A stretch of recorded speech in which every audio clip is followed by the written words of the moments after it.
Bueno, es el espacio de la entrevista, ya está con nosotros Max Santa Cruz para poder hablar de esos temas que también tienen una repercusión política, cómo está el escenario. Hoy vamos a hablar sobre ampliación del presupuesto. Interesante el tema. Buenas noches, bienvenido Max. Muy buenas noches Sandy, buenas noches Fernando, audiencia de A la Medida, un verdadero gusto estar con ustedes nuevamente en este día miércoles y sin duda un tema que ha abarcado los titulares de esta semana, pero especialmente del día de ayer. Así es. Max, a ver, una ampliación presupuestaria de más de 14 millardos que el Congreso de la República al fin le autoriza al Ejecutivo. Y la pregunta es, ¿cómo se logró esto por parte del Ejecutivo?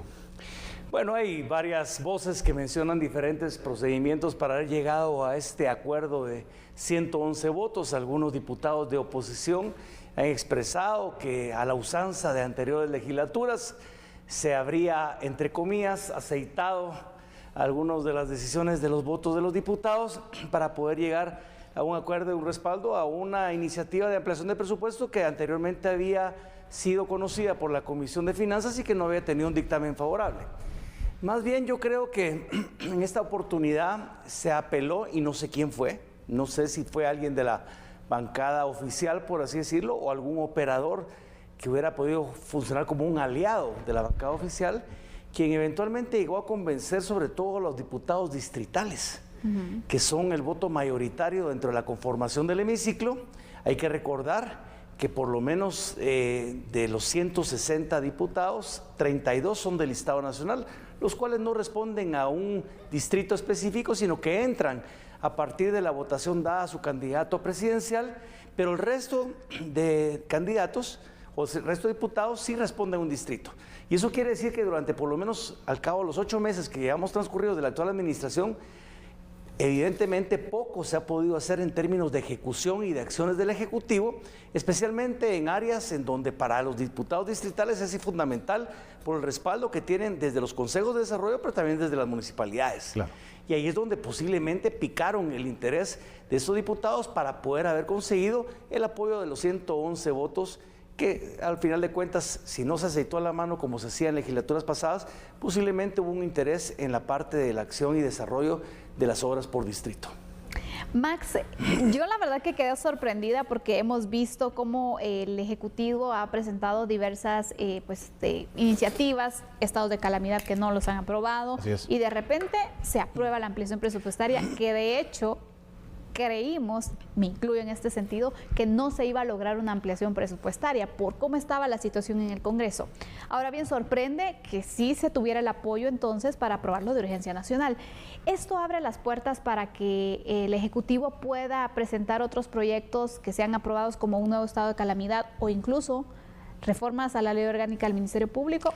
¿Cómo podemos analizarlo? Sandy, yo no sería tan optimista en esa prospectiva del análisis. Yo más bien creo que esto va a ser batalla por batalla lo que vamos a ver.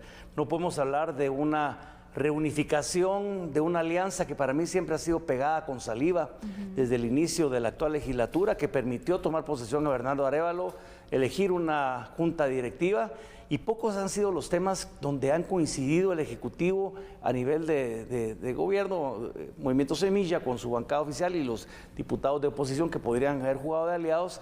No veo que pase por ahí. Es más, no creo que lograran juntar los votos necesarios para la modificación de la ley orgánica del Ministerio Público por muchas razones. Primero, porque los incentivos en ese sentido estaban en las obras. En términos del Ministerio Público, podrían haber todavía temores sobre la acción del Ministerio Público en contra de algunos de estos diputados, o sencillamente no les interesa porque consideran algunos de ellos que es un buen balance el que se podría mantener desde su óptica, desde el Ministerio Público con el Ejecutivo y el gobierno del Movimiento Semilla.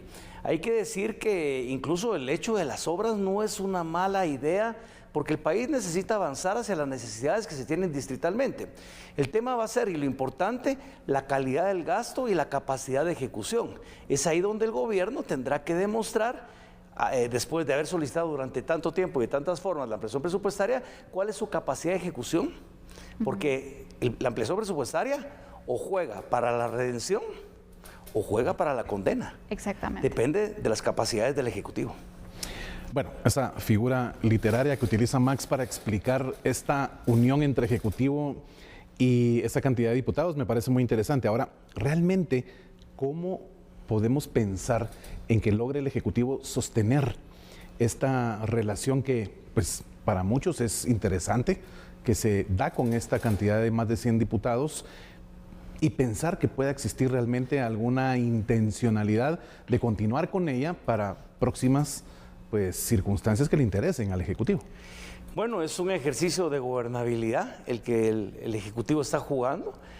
De pronto también es el primer ejercicio de gobernabilidad en donde empiezan a jugar el realpolitik, en el buen sentido de la palabra. Vivieron durante 8 meses pensando que las dinámicas dentro del Congreso y el qué hacer de la política iban a ser distintas, casi que por invocación divina, y eso no pasa en Guatemala, y menos donde se ha acostumbrado tanto tiempo a que los incentivos a veces han sido perversos. No quiero decir que el Ejecutivo haya entrado dentro del sistema de la perversión, ni mucho menos, pero sí ha aprendido que si no hace gestión con bancadas que son opositoras o algunos que pueden servir de bisagra para servir de aliados, va a ser muy difícil la administración del presidente Arévalo. De hecho, consideraría yo que de esta oportunidad podría sentar las bases del resto de su mandato en algunas de las batallas importantes donde habrá que empezar a ver qué temas son de interés en común dentro de estas bancadas bisagra y que pueden jugar de aliados por diferentes temas y cuáles no. Y si no, de repente puede ser la última oportunidad que tenga también la administración de lograrlo. Y si no, quedarse relegado a 3 años y meses de mandato, en donde poco podría hacer si no existe el apoyo de estos diputados, que tampoco los une elementos de oposición, no los unen elementos estratégicos de país, ni mucho menos, sino que son intereses propios de su representación distrital y de su relación con los actores locales a los cuales ellos están apostando. Recordemos, como digo, 111 diputados votaron a favor, 32 son del listado nacional, quiere decir que la mayoría de votos que no votó a partir de los 160 deben ser listado nacional. Y hay que decir algo también, la fragmentación de algunas bancadas con relación a este tema. Este es algo que no había pasado, pero vimos diputados del partido Vamos, del bloque Vamos, votando por esta ampliación presupuestaria.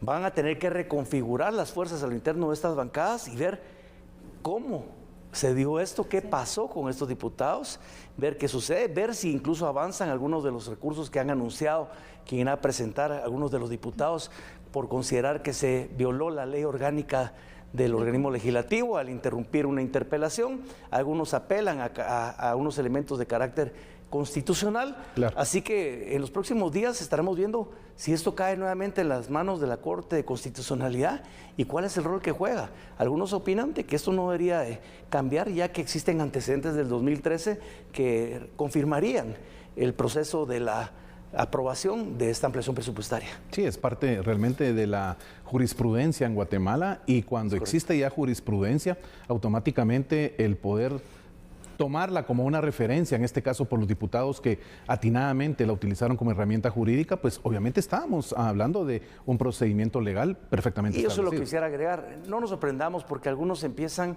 a cuestionar la acción de la Corte de Constitucionalidad.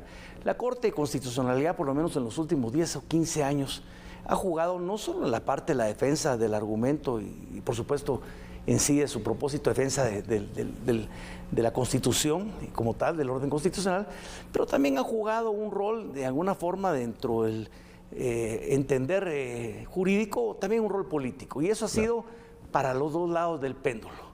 Hoy podría estar jugando una nueva acción en esta Corte, una acción política dentro de un marco de un Estado de Derecho, pero como ha sucedido en el pasado.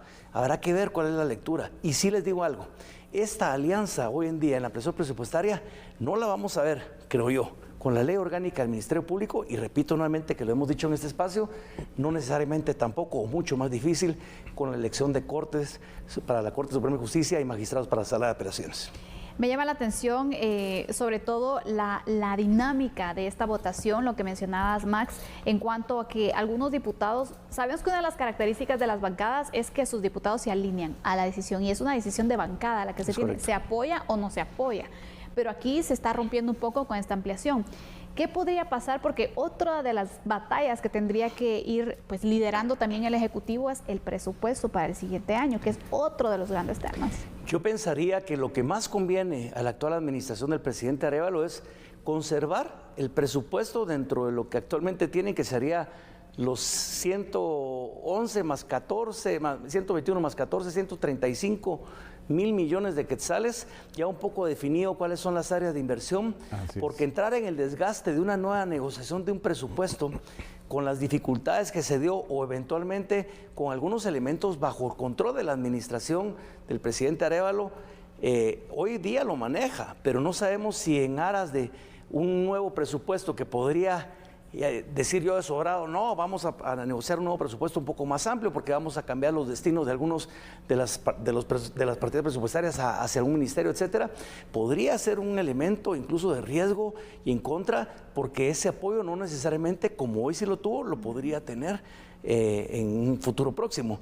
E incluso agregaría de una vez de paso la propia elección de la Junta Directiva del Congreso, que también habría que ver cómo viene en este paquete con otro tipo de intereses y de incentivos. Bueno, Max, realmente, como bien conoces, el tiempo en televisión se nos va rapidísimo. Muchas gracias por esa ampliación que nos das de esa perspectiva de lo que está sucediendo en el Ejecutivo y en el Legislativo. Como siempre, es un gusto tenerte acá en los miércoles de entrevista. A ustedes muchas gracias nuevamente, Sandy y Fernando, y a ustedes, vecinos del municipio de la Ciudad de Guatemala, un feliz día de feriado mañana 15 de agosto. Bueno, con esto nosotros cerramos también la parte de análisis con estos dos temas que hemos abordado en la entrevista y por supuesto también el análisis con Fernando Pereira. Despido a Fernando también. Buen descanso, Fernando. Mañana pues no hay a la medida, pero estaremos retomándolo el jueves. Claro que sí, Sandy, que la pases también muy bien. Y por supuesto, amigo y amiga televidente, gracias por su preferencia de siempre. Recuerde a la medida entonces, hasta el viernes. Aquí nos vemos. Vamos a ir a una pausa, volvemos con más información. Por favor, no le cambie.